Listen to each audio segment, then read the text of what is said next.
Hello दोस्तों, मेरे SL Chaudhary आपका अपने यूट्यूब चैनल पर बहुत बहुत स्वागत करता हूं। तो दोस्तों, जैसे कि आप देख रहे हैं कि आप आज मैथ का लेक्चर नंबर सिस्टम पढ़ने वाले हैं और ये जो मेरा यूट्यूब पर भी पहले ही लेक्चर रहेगा, क्योंकि मैंने यूट्यूब पर आने का जो फैसला किया है अभी क्या है। हालांकि मैं इससे पहले ऑफलाइन काफ़ी सालों से पढ़ा रहा हूँ और मेरा जो तरीका रहेगा वो इस लेक्चर में काफ़ी बेसिक रहेगा, क्योंकि जितने पहले बेसिक कॉन्सेप्ट क्लियर कर रखे हैं तो वो स्किप भी कर सकते हैं इस लेक्चर को। लेकिन मेरा जो कहना रहेगा वो यही रहेगा कि भी आप इस लेक्चर को भी देखिए, क्योंकि इस लेक्चर में भी मैंने कुछ ऐसी बेसिक चीज़ों में भी कुछ ऐसी एडवांस चीज़ें मैंने बताई हैं जो आपको बाकी शायद लेक्चर में नहीं मिलेगी। और ये जो लेक्चर रहेंगे मेरे वो काफ़ी बुक्स के कॉम्बिनेशन से रहेंगे, क्योंकि मैंने जो लेक्चर तैयार किए मैंने कुछ यूनिक करने की कोशिश की है। और ये जो आज हम नंबर सिस्टम से पढ़ने वाले हैं, मैंने इसमें बेसिक कीज वर्ड्स होते हैं उनको डिस्कस किया है। क्योंकि ऐसा है ना, जब हम किसी क्वेश्चन को पढ़ते हैं तो अगर बेसिक जो कीवर्ड्स होते हैं अगर उनको हम नहीं समझ पाते तो हमें ये पता ही नहीं चलता कि भाई हमें क्वेश्चन में करना क्या है। जब हम क्वेश्चन को अंडरस्टैंड ही नहीं कर पाते तो फिर हम क्वेश्चन का सॉल्यूशन कैसे निकालेंगे। तो इसीलिए मैंने कोशिश की है कि सबसे पहले हम स्टार्ट करेंगे क्योंकि जो बेसिक चीजें हैं, बेसिक कीवर्ड्स हैं, उनको डिस्कस करें। और चलो देखते हैं, हम शुरुआत से करते हैं। पहले हम नंबर सिस्टम से स्टार्ट करेंगे, जो हमारा नंबर सिस्टम है। तो नंबर सिस्टम में हम नेचुरल नंबर से स्टार्ट करेंगे, यानी कि आपको पता होना चाहिए कि भी नेचुरल नंबर क्या होते हैं। नेचुरल नंबर आपको, मुझे लगता है सभी को पता होगा, क्योंकि जब हम किसी से भी ये कहते हैं कि भाई आप काउंटिंग कीजिए, तो काउंटिंग करने के लिए भाई कैसे करना, सीधा सा बात है भाई, जिससे भी आप बोलेंगे तो वो क्या करेगा, 1 2 3 4 5 6 7 8 9 10। यानी कि कहां से स्टार्ट किया, सोचने वाली बात यह कहां से स्टार्ट की हमने, 1 से। यानी कि 1 से स्टार्ट की, नेचुरली जो हमारी टंग से निकली है वो 1 निकला है। हमारी जो जहन में होती है, हमारी जो जबान पे होती है वो नेचुरली 1 होती है, और 1 से स्टार्ट होती है, तो इसलिए वो प्राकृतिक संख्या हो जाएंगी, हमारी नेचुरल नंबर हो जाएगी। तो पहले प्राकृतिक संख्या है, यानी कि नेचुरल नंबर जो होंगे हमारे कहां से स्टार्ट होंगे, 1 2 3 4 5 6 7, कहां तक, इन्फिनिट तक। कई बार ये भी कंफ्यूजन रहता है कि भाई जो प्राकृतिक संख्याएं होती है ना वो 9 तक होती हैं। ओ भाई 9 तक नहीं होती, ये इन्फिनिट तक होती है। इस चीज का भी ध्यान रखना है, कई बार कंफ्यूजन हो जाता है ना, कई बार ऑप्शन में इस तरह का क्वेश्चन भी बन जाता है कि भाई जो नेचुरल नंबर होती है कहां तक होती है, 9 तक। कुछ बच्चों को रहता है ये चीज भी, लेकिन 9 तक नहीं, कहां तक, इन्फिनिट तक। और सीधी बात ही है अभी सारे नंबर इन्फिनिट तक ही होते हैं, जिस नंबर की हम बात करेंगे। बस शुरू से कहां से स्टार्ट होते हैं वो चीज ध्यान रखनी है। जैसे कि हम दूसरा नंबर देखते हैं, होल नंबर जो होते हैं हमारे, जो होल नंबर होते हैं यानी कि इनको कहते हैं हम पूर्ण संख्याएं। तो पूर्ण संख्याएं जो होती है हमारी, इसमें यहां से एक चीज की कमी दिखाई दे रही है हमें, 0 की। तो पूर्ण संख्या में बस 0 की कमी और पूरी हो जाती है, तो ये हमारी पूर्ण संख्या हो जाती है। ये भी कहां तक जाती है, इन्फिनिट तक जाती है। जैसे कि इससे आगे हम डिस्कस करते हैं पूर्णांक, यानी कि इंटीजर। इंटीजर की बात ध्यान से समझ लेना। इंटीजर जो होते हैं हमारे पूर्णांक संख्याएं, इनको हिंदी में बोलते हैं पूर्णांक। यानी कि इसमें एक चीज का ध्यान रखना है भाई, यहां पर जो कमी रह रही थी 0 की वो पूरी हो गई, लेकिन अभी भी कहीं ना कहीं कुछ कमी रह रही है। क्या कमी रह रही है, क्योंकि कई बार हम देखते हैं कि निगेटिव में भी हमें वैल्यू देखने को मिलती है, तो इसमें निगेटिव की वैल्यू भी शामिल हो जाती है। किसमें, पूर्णांक में, इंटीजर्स में। 0 के साथ साथ जो पॉजिटिव और निगेटिव वैल्यू होती है वो भी शामिल हो जाती है।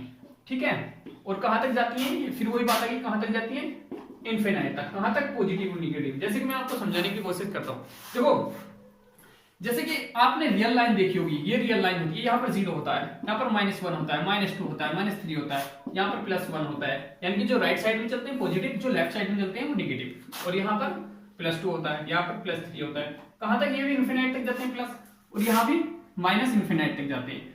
तो ये जो चल रही है ना हमारी, ये जो चल रही है वो एक इंटीजर्स की सीरीज चल रही है, लेकिन इसके बीच में भी कुछ नंबर होंगे, यानी कि पॉइंट में, जैसे 1.5 यहाँ पर होगा। ठीक है, यहाँ पर क्या होगा, यहां पर देखो माइनस की 1.5 होगा। तो ये जो सीरीज चल रही है ये नहीं आती, इसमें ये इन्वॉल्व नहीं होते, पूरे पूरे होते हैं, पॉजिटिव भी होते हैं, निगेटिव भी होते हैं। ठीक है, इसमें इंटीजर से लेके एक क्वेश्चन बन जाता है। कौन सा क्वेश्चन, वो देख लो। देखो कैसा क्वेश्चन बनता है इंटीजर से लेके, एक छोटा सा, कि भाई मान लो यहां पर 1.3 लिखा हुआ है, तो आपसे पूछा जाएगा कि भाई इसमें ग्रेटेस्ट नंबर क्या है, ग्रेटेस्ट इंटीजर क्या है इस नंबर के। तो जो पास वाला होता है, पास वाले के क्या, इसके पास क्या होगा, इंटीजर 1 ही होगा ना। अरे जो 1.3 के ज्यादा करीब इंटीजर आएगा, क्योंकि इंटीजर पूरे पूरे होते हैं, 1 होगा, 2 होगा, 3 होगा, 4 होगा, है ना। तो 2 तो इसकी ज्यादा दूर हो जाएगा ना, तो 1 ज्यादा करीब होगा, तो 1 ग्रेटेस्ट इंटीजर होगा। अगर मैं लिख देता हूं 1.7, तो इसकी ग्रेटेस्ट इंटीजर क्या होगा, इसमें 2 हो जाएगा, क्योंकि 2 ज्यादा करीब आ जाएगा। तो यहां से भी क्वेश्चन बन जाता है ना, इस चीज का ध्यान रखने का। आगे देख लेते हैं हम। आगे एक चीज नेक्स्ट जो बात करेंगे हम रेशनल नंबर के ऊपर बात करेंगे। रेशनल नंबर इन्हें कहते हैं हम परिमेय संख्याएं। रेशनल नंबर को क्या कहते हैं? परिमेय संख्याएं। परिमेय संख्याएं कौन सी होती हैं? परिमेय संख्याएं p बाई क्यू की फॉर्म में होती हैं। कैसी होती है? p बाई क्यू की फॉर्म में होती हैं। लेकिन इसमें कंडीशन रहती है, जो q होता है हमारा वो इक्वल नहीं होना चाहिए किसके? 0 को इक्वल नहीं होना चाहिए।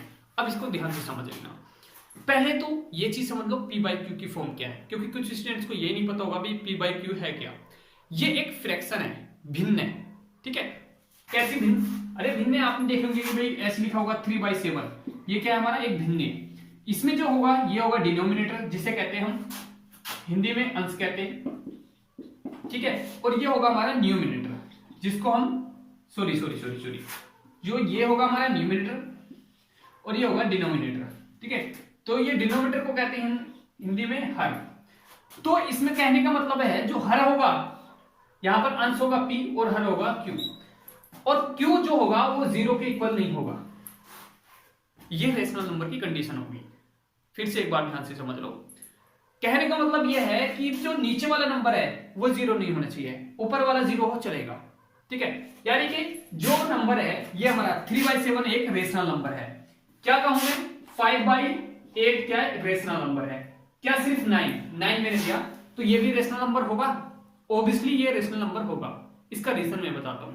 क्योंकि 9 के डिवाइड में हम 1 ले सकते हैं, 9 पे कोई फर्क नहीं पड़ेगा, वैल्यू फिर भी 9 ही रहेगी। किसी भी नंबर को जब 1 से डिवाइड करेंगे उसकी वैल्यू पे कोई फर्क पड़ेगा क्या?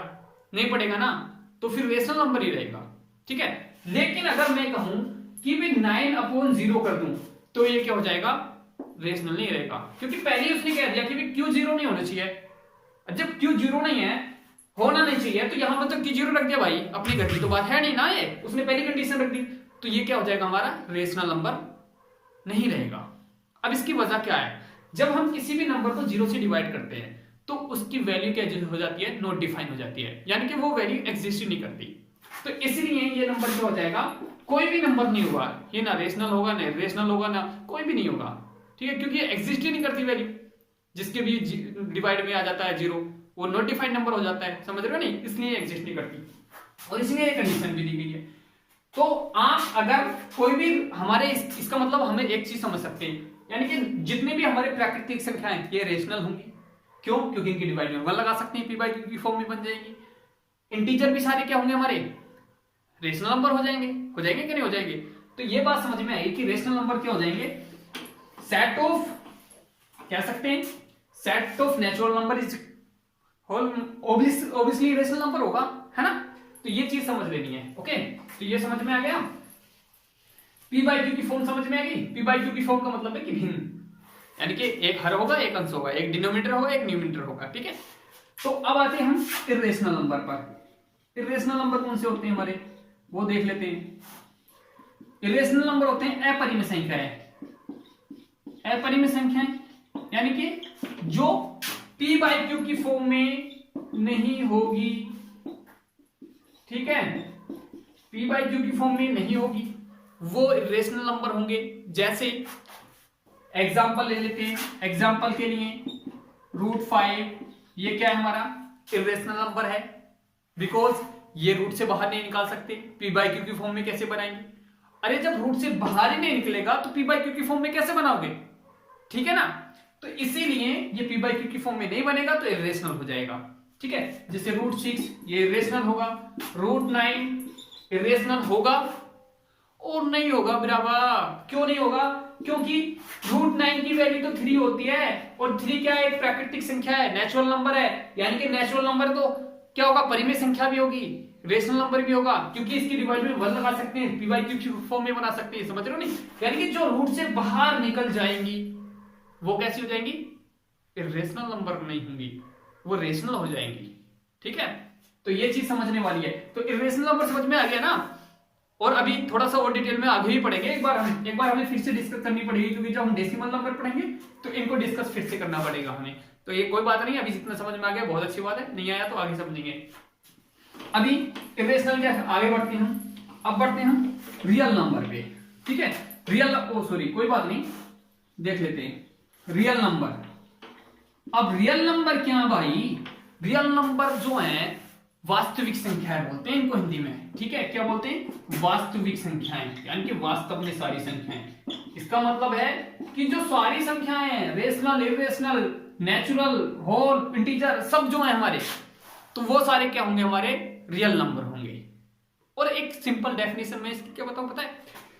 जिस नंबर का भी स्क्वायर पॉजिटिव हो वो क्या होगा? हमारा वास्तविक संख्याएं होगी। समझ गए नहीं? यानी कि जैसे पॉइंट में वाले भी सारे हमारे क्या होंगे? रियल नंबर होंगे। विदाउट पॉइंट वाले भी रियल नंबर होंगे। p/q की फॉर्म वाले भी रियल नंबर होंगे। मतलब जो रूट में होंगे वो भी रियल नंबर होंगे। ये सारे रियल नंबर होंगे, क्योंकि देखो मैंने लिखा -√5 का स्क्वायर करेंगे तो क्या आएगा? 5 कितना आ जाएगा? 5 आ जाएगा इसका आंसर। तो 5 क्या आएगा? पॉजिटिव नंबर आएगा। ठीक है, तो ये क्या हो जाएगा? हमारा पॉजिटिव नंबर हो जाएगा। इसलिए पॉजिटिव नंबर क्या? हमारा रियल नंबर हो जाएगा। ठीक है, मैंने कहा कि जिस नंबर का भी स्क्वायर अगर पॉजिटिव आ जाए ना वो रियल नंबर हो जाएगा। ठीक है, ये सारे नंबर ही रियल नंबर है। अब लेकिन सारे टोटल नंबर नहीं, अब टोटल से भी थोड़े अलग आएंगे, रियल से भी कुछ ना कुछ तो अलग जरूर आएगा ना। और क्या आएगा वो अभी हम समझने वाले हैं। ठीक है, तो अभी आगे देखते हैं हम। अब सारे क्या अलग आएगा रियल नंबर से वो देख लेते हैं। इनको साफ कर देता हूं एक बार में। ठीक है, अब थोड़ा सा और आगे बढ़ते हैं। देखते हैं हम क्या अलग है। Complex number. अब भाई कॉम्प्लेक्स के नाम में तो कॉम्प्लिकेशन है, कॉम्प्लिकेटेड है भाई। ऐसा कर रहा होगा कोई सा ना, लेकिन है नहीं ऐसा। कॉम्प्लेक्स का मतलब है कि मतलब कुछ नंबरों का इसमें क्या हो रखा है? कॉम्बिनेशन हो रखा है। ठीक है, ऐसा नहीं है कि कॉम्प्लिकेटेड है। ये कॉम्प्लिकेटेड बिल्कुल नहीं है, बहुत आसान है। कॉम्प्लेक्स नंबर दो नंबर से मिलकर बना। कौन कौन से देख लो, दो फैमिली से मिलकर बना। एक रियल फैमिली यानी कि रियल नंबर यानी कि वास्तविक संख्याएं, वो तो आपको मैंने बता दी। ठीक है, और दूसरी है हमारे इमेजिनरी नंबर। इमेजिनरी नंबर यानी कि काल्पनिक संख्याएं।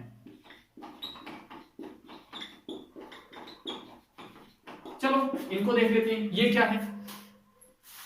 रियल नंबर तो सारे समझ में आ गए भाई। ठीक है, क्योंकि जिन नंबर का भी रूट कैसा आ जाए? पॉजिटिव आ जाए। यानी कि जैसे मैंने ले लिया -√4, नहीं ऐसे। ठीक है, इसका स्क्वायर ले लिया तो क्या आएगा? 4 आएगा।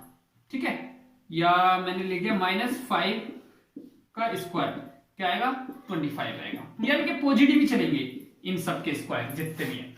ठीक है, या मैंने ले लिया 0.15 माइनस 0.15 का स्क्वायर तो कितना आ गया? 200। ये 1.5 कितना आया? पॉजिटिव ही आया। तो ये सारे क्या हमारे पॉजिटिव आ रहे हैं, तो वो सब हमारे रियल नंबर हो गए। समझ में आ रही है ना सारे? अरे भाई सीधी बात है, वो बस ऐसी जो मैं समझा रहा हूं ना, बस इनको नोट करते चलो। ठीक है, एक बार समझते चलो। अब इमेजिनरी नंबर क्या हो भाई? इमेजिनरी नंबर समझ लो। इमेजिनरी नंबर जो होते हैं हमारे, पहले बात तो मैं आपको कॉम्प्लेक्स नंबर की एक फॉर्म बताता हूं। इमेजिनरी नंबर होते हैं जिनकी कल्पना की जाती है, जो काल्पनिक होते हैं। कैसे? जैसे -√5 का यहां से लिख लेता हूं मैं, -√5 ये। ठीक है, ये क्या है? एक इमेजिनरी नंबर है। क्योंकि मान लो जैसे मैंने यहां पर लिखा, एक नंबर को लिख देता हूं -16, समझ रहे हो नहीं? तो भाई एक बात तो मुझे समझ आती है कि मैं 16 तो बाहर निकाल सकता हूं, लेकिन माइनस कैसे बाहर निकालूं? क्योंकि रूट का मतलब है कि पेयर बनने के बाद एक बाहर आ जाता है। जैसे कि मैंने यहां पे लिखा, अब मैं इसको तो ऐसे लिख नहीं सकता, -4 × -4, तो ये तो प्लस का हो जाएगा। समझ रहे हो नहीं? -4 × -4 तो प्लस का हो जाएगा। ठीक है, जो कि सही नहीं है। तो हम इसको ऐसे लिख सकते हैं, -4 × 4 ऐसे लिख सकते हैं। तो इसमें से 4 और 4 ही तो बाहर आ रहा है, लेकिन माइनस तो अंदर रह रहा ना, तो इसका मतलब है 4 और रूट में माइनस का 1 ऐसे लिख सकते हैं हम इसको ना। तो ये जो माइनस का अंदर रह रहा है, इसको बाहर निकालने का कोई रास्ता नहीं मिल रहा। ठीक है, तो इसी नंबर को क्या बोलते हैं? हम इमेजिनरी नंबर बोलते हैं। आगे थोड़ा डिटेल में बताता हूं मैं, कोई बात नहीं, ध्यान से समझते रहो। ये सब काम की चीजें हैं, एग्जाम में आने वाली चीजें हैं। ठीक है, तो इतने परेशान होने की जरूरत नहीं है। ये समझ में आ गया। अब कॉम्प्लेक्स नंबर की जो फॉर्म होती है वो होती है x प्लस ये। इसका मतलब है कि जो ये वाला पार्ट है इसको बोलते हैं हम रियल पार्ट, यानी कि रियल नंबर से जो बना हुआ होता है रियल पार्ट, और ये वाला जो नंबर है इसके बोलते हैं हम इमेजिनरी पार्ट। ठीक है, ये इमेजिनरी पार्ट ये वाला रहा, और ये वाला रियल पार्ट। यानी कि इसमें कोई रियल नंबर होता है, जैसे क्वेश्चन में कैसे दिए होते हैं मैं दिखा देता हूं, बता देता हूं। क्वेश्चन दिया होता है 5 प्लस और -16। ये क्या है, ये जो है ये एक इमेजिनरी कॉम्प्लेक्स नंबर की फॉर्म है। यानी कि इसको और तरीके से बना सकता हूं मैं, प्लस यहां से बना सकता हूं 4√-1 ये। ठीक है, ये क्या है, कॉम्प्लेक्स नंबर की फॉर्म है। अब इसको जो डिनोट करते हैं कॉम्प्लेक्स नंबर को, यानी कि इमेजिनरी नंबर को, वो करते हैं आई। यानी कि इस तरह से होती तो ये आई नहीं होती, ये आयोटा होता है। ठीक है, इसको जो आई की तरह दिखा जाता है इसको बोलते हैं आयोटा। अब मैं थोड़ा सा और समझ लूंगा, ये होता है आयोटा। यानी कि हम जो -1 की जगह क्या लिखते हैं, -1 इक्वल होता है आई, ये। ठीक है, इसकी जो -1 की जगह लिखते हैं हम आई लिखते हैं, आयोटा। यानी कि अब जो रियल फॉर्म बनेगी वो क्या बनेगी, ये वाली। यानी कि इसकी जो बनेगी 5 + 4 आयोटा, ये है कॉम्प्लेक्स नंबर की फॉर्म। ऐसे कॉम्प्लेक्स नंबर लिखा जाता है। यानी कि कॉम्प्लेक्स नंबर में इमेजिनरी पार्ट और रियल पार्ट। अरे भाई समझ में भी आ रहा है कि ना? वो बहुत सीधी सी बात है जो मैं समझा रहा हूं। अगर ज्यादा स्पीड हो रही है तो स्पीड कम ले सकते हैं, अगर आपको कम लग रही हो तो बढ़ा सकते हैं। ये तो आपके हाथ में है ना। या आपको एक बार थोड़ा सा पीछे कर सकते हैं ना, आप थोड़ा पीछे करके देख लिया करो, एक बार समझ में ना आए लेकिन समझने की कोशिश करो बार बार चीज को। अब ये थोड़ा सा मैं समझा देता हूं, आगे भी अभी और चलते हैं इमेज इसके बारे में, कॉम्प्लेक्स नंबर के बारे में। ठीक है, अब ये जो रियल नंबर की बात करते हैं हम, मैंने बताया कि जो आई की फॉर्म में चल रहा है, इसकी जो वैल्यू होती है -1 की वैल्यू होती है। क्या होती है, ये रूट में -1। अब मैं इसको थोड़ा सा ऑपरेशन करने की कोशिश करता हूं इसका। ठीक है, इसको थोड़ा सा ऑपरेट मतलब इसको चिड़फाड़ करते हैं इसकी। जैसे अगर मैं इसकी का स्क्वायर कर दूं तो मैं फिर इधर भी स्क्वायर कर सकता हूं कि नहीं कर सकता, और इसकी जब स्क्वायर कर दूंगा तो ये रूट हट जाएगा। इसका मतलब ये हो जाएगा -1, समझ रहे हो? यानी कि i² की वैल्यू -1। अब मैं और देखता हूं, अभी और क्यूब करता हूं दोनों साइडों में, यानी कि यहां पर क्यूब ले लेता हूं और यहां पर भी मैं क्यूब ले लेता हूं। ठीक है, तो जैसे कि मैंने देखा कि भाई स्क्वायर, इसको मैं लिख सकता हूं i² × i की पावर 1 है ना। तो i² की वैल्यू कितनी थी हमारी, -1, तो -1 × i, इसको लिख सकता हूं -i, लिख सकता हूं नहीं? अरे समझ में आ रहा क्या लिख रहा हूं मैं? i³ को लिख सकता हूं इस तरह से और इसको लिख सकता हूं इस तरह से, क्योंकि स्क्वायर, क्योंकि आपको पता है मल्टीप्लाई में पावर ऐड हो जाती है, तो ऐड ये भी 3 है, तो इसकी वैल्यू कितनी है, -1 है, और -1 की i से मल्टीप्लाई तो -i हो जाएगी। तो ये जो है हमारा, यानी कि i³ को लिख सकता हूं मैं -i, ये कितना होगा, i³ हो जाएगा। समझ रहे हो नहीं? अगर मैं दोनों यहां पर 4 कर देता हूं आयोटा की पावर, ये i नहीं है, ये आयोटा है, i के जैसा दिखता है ये। ठीक है, तो आयोटा की पावर 4 कर देता हूं, तो मैंने बताया कि i² × i² कर सकता हूं, आयोटा स्क्वायर × आयोटा स्क्वायर, और i की वैल्यू क्या है, -1 × -1 कितना हो जाएगा, +1। अरे माइनस की मल्टीप्लाई करेंगे तो प्लस आएगा ना, तो यानी कि i की पावर की 4 कितनी आ गई, +1 आ जाएगी। अभी और थोड़ा आगे चलने की कोशिश करते हैं, मैं इधर आ जाता हूं। ठीक है, अगर मैं i की पावर 5 कर लेता हूं, तो जैसे कि आपने देखा i की पावर 4 × i, ये 5 हो जाएगा ना, ये टोटल 5 हो जाएंगे, तो इसकी वैल्यू तो है +1 है ना, इंटू i की वैल्यू क्या होगा, √-1, तो इसका मतलब क्या आ गया, रूट का -1 ही आ गया ना। अगर मैं i की पावर 6 कर देता हूं तो i की पावर 4 का मतलब तो 1, तो इससे तो यानी कि i की पावर 6 का मतलब हो जाता है i का स्क्वायर, क्योंकि i की पावर 4 का मतलब तो 1 हो गया ना। समझ रहे हो नहीं? तो i की पावर 4 × i की पावर 2, तो ये तो 1 हो गया, ये माइनस इसकी वैल्यू कितनी होती है, -1। तो इस तरह से अगर i की पावर 6 की बात करते हैं हम 7 की, तो ये तो 1 हो गया ना। i की पावर 3 क्या होती है, i की पावर 3 -i, ऐसी i की पावर 8 कितनी हो जाएगी, अरे -4 × 4 यानी कि 1 × 1 के 1। तो एक चीज यहां पर देखो, क्या देखना है यहां पर कि यहां से फिर से रिपीट होने लगी हैं, यानी कि अगर 4 से 1 ज्यादा हो जाती है तो फिर से 1 वाली, मतलब जो हमारी आयोटा 1 की वैल्यू आई थी वही 5 की आती है, जो आयोटा 2 की वैल्यू आई थी वही 6 की वैल्यू आती है, जो आयोटा 3 की वैल्यू आई थी, ठीक है, वही आयोटा 7 की आ जाती है क्योंकि माइनस आई, और आयोटा 4 की जो वैल्यू आई थी वही हमारी 8 की आ जाती है। तो इसकी जो सीरीज चलती है वो आई की पावर 4 का मल्टीपल चलती है, 4 का मल्टीपल आई एन, इस तरह से लिख सकते हैं, समझ रहे हो नहीं। यानी कि देखो जैसे मैं यहां पर देख रहा हूं, यहां पर मैंने ले लिया आई की पावर 28, ठीक है। तो अगर ये 28 4 से पूरा पूरा डिवाइड हो जाता है, 4 से पूरा पूरा डिवाइड हो गया, तो क्या ये 4 से पूरा डिवाइड होता है? तो ये हो रहा है, ठीक है। यानी कि 4 6 कितना हो गया, 4 7 28, तो यानी कि पूरा पूरा डिवाइड हो गया, तो इसकी वैल्यू कितनी होगी, 1 हो जाएगी, 1 हो जाएगी। अगर मैं आयोटा की पावर कितनी लेता हूं, 29 ले लेता हूं, तो यहां पर 29 4 से डिवाइड करने पर कितना रिमाइंडर बच रहा है, शेषफल कितना रह जाता है, 1। तो इसका मतलब यहां पर इसकी पावर 1, यानी कि 1 की जो भी वैल्यू होगी वही आपकी आयोटा की पावर माइनस क्या आ जाएगा, ठीक है। तो इस तरह से यहां मैं देख लेता हूं, यहां पर मैंने ले लिया आई की पावर 25, ये मैंने यहां पर ली, तो आई की पावर 20 यानी कि 4 से डिवाइड करता हूं, 4 पंजे 20, 4 छंग 24, यानी कि एक रिमाइंडर बढ़ रहा है क्योंकि आई आयोटा के बराबर, आयोटा की -1।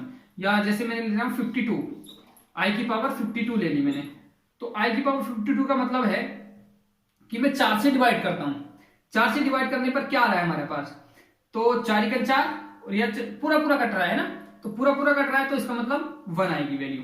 इस तरह से देखो, ठीक है। जो रिमाइंडर बचता है, अगर रिमाइंडर 1 बचता है तो -√1, ठीक है, और मतलब √-1, और 2 बचता है तो क्या हो जाएगा हमारा -1, 3 बचता है तो माइनस आयोटा, और 4 बचता है तो 1 रिमाइंडर बचता है, तो यानी कि कितना भी नंबर आ जाए, अगर आयोटा की पावर मान लो आ जाता है 102, ठीक है, तो यहां से आप 4 से डिवाइड कर लो, 4 से डिवाइड करने पर रिमाइंडर कितना आता है, 2, ठीक है। जब 2 रिमाइंडर आ रहा है तो बस 2 पे क्या होता है, -1, यही आंसर। तो इस तरह से समझने वाली बातें हैं, ठीक है। और ज्यादा डिटेल में हम इसको अभी डिस्कस नहीं करेंगे क्योंकि इसका एक अलग से लेक्चर ले लेंगे, ठीक है। अभी ज्यादा डिस्कस करेंगे तो सारा आयोटा भी रह जाएगा, क्योंकि इसका एक अपना एक अलग टॉपिक है ये अपने आप में, तो इसको बाद में डिस्कस करेंगे।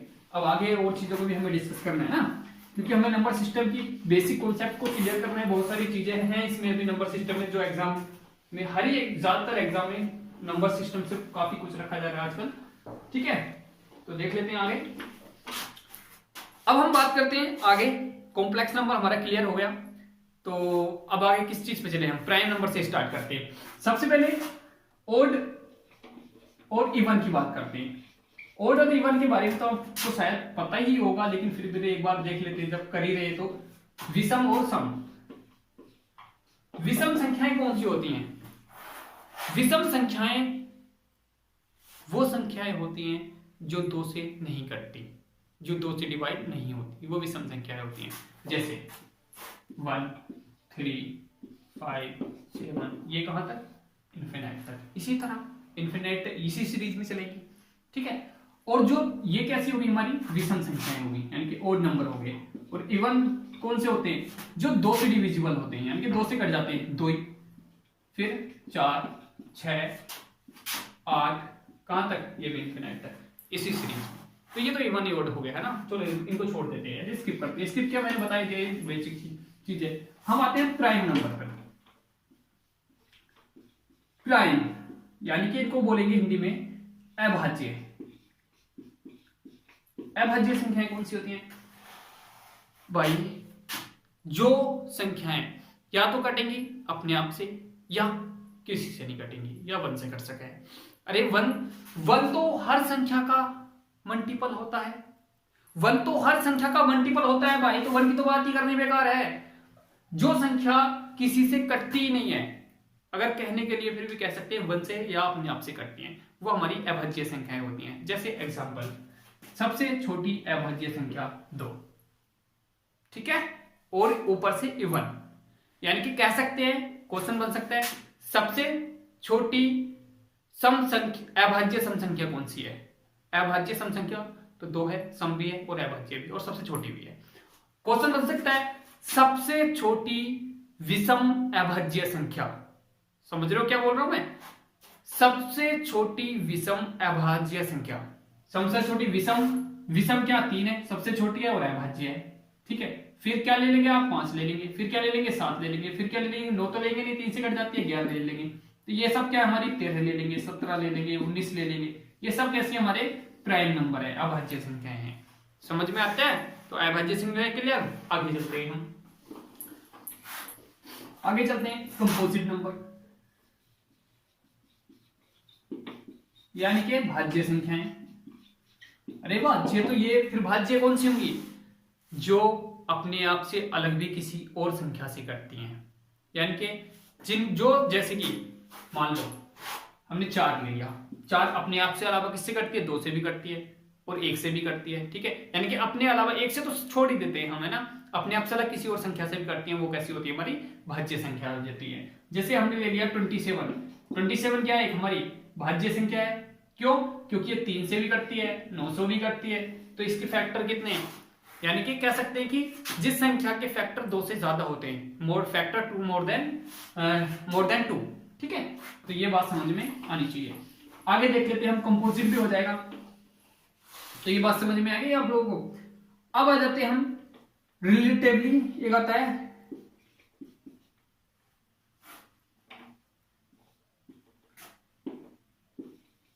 रिलेटिवली प्राइम नंबर, एक ये भी समझ लो। रिलेटिवली प्राइम नंबर क्या मतलब है, कि जो दो प्राइम नंबर, दो ऐसे प्राइम नंबर का सेट जो आपस में क्या होते हैं, मतलब कटते नहीं है। प्राइम नंबर का नहीं, देखो जैसे 9 और 25, ये क्या आपस में किससे एक दूसरे को डिवाइड करते हैं, नहीं करते, यानी कि 9 से 25 डिवाइड नहीं होता, 25 से 9 डिवाइड नहीं होता। तो ये जो आपस में एक दूसरे को नहीं काटते वो रिलेटिवली प्राइम नंबर होते हैं, ठीक है। ये इनको हिंदी में भी लिख सकते हैं हम, अपेक्षित अभाज्य संख्या,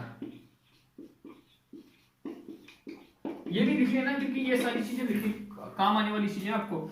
यानी कि रिलेटिवली प्राइम नंबर जो, या और देख लेते हैं जैसे 11 और 13, ये कैसी है, रिलेटिवली प्राइम नंबर है। और ले सकते हैं हम 21 और 23, ये भी ले सकते हैं, और इससे अलग भी ले सकते हैं, जैसे 49 और 13, ये क्या है आपका रिलेटिवली प्राइम नंबर। देखो अब यहां मत समझ लेना कि ये प्राइम नंबर नहीं है, ये तो हमारा कंपोजिट नंबर है, क्योंकि ये किससे 7 से भी कट जाता है, लेकिन आपस में तो नहीं कट रहे ना एक दूसरे से, ये चीज समझने वाली चीज है, ठीक है।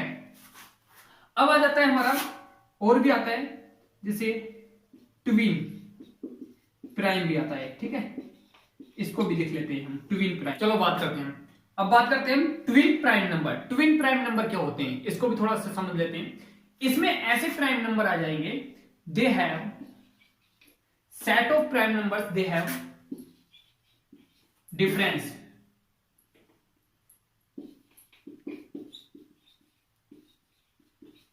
तो ये चीज समझ लो, यानी कि ऐसे प्राइम नंबर जिनके डिफरेंस 2 हो, मतलब प्राइम नंबर भी हो, डिफरेंस 2 भी हो। जैसे एग्जांपल के लिए मैं आप ले लेता हूं, जैसे मैं ले लिया 2 7, ये तो होने का नहीं है ना, जैसे 11 और 13, ये कैसे हैं आपके ट्विन प्राइम नंबर है, क्योंकि इनका डिफरेंस कितना है, 2 है।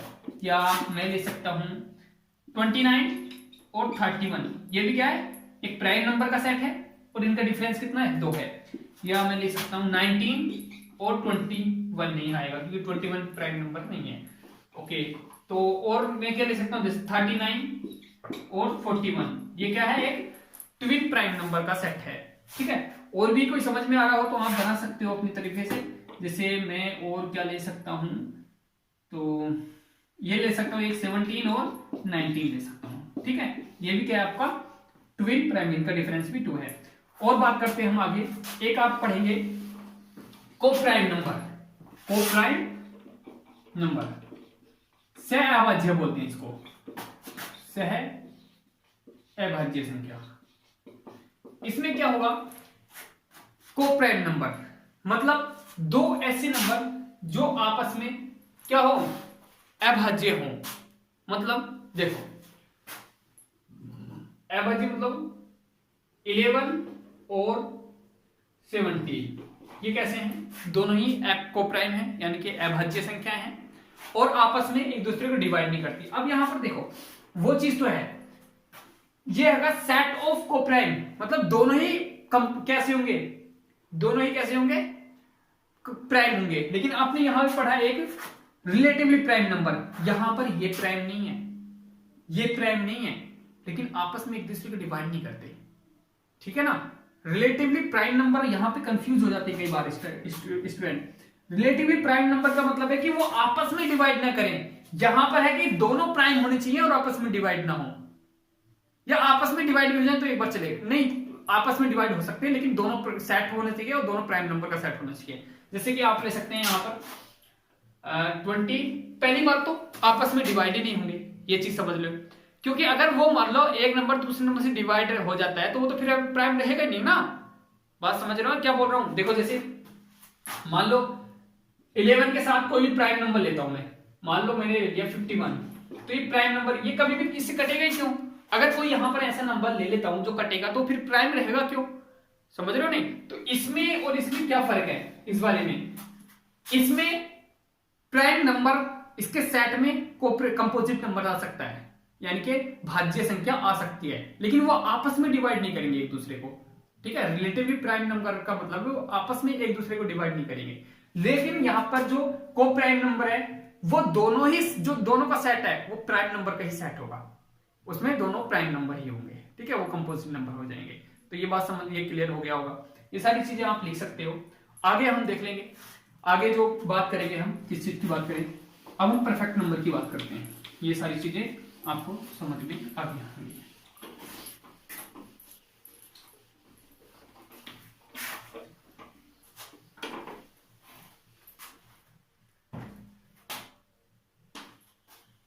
अब करते हैं परफेक्ट नंबर।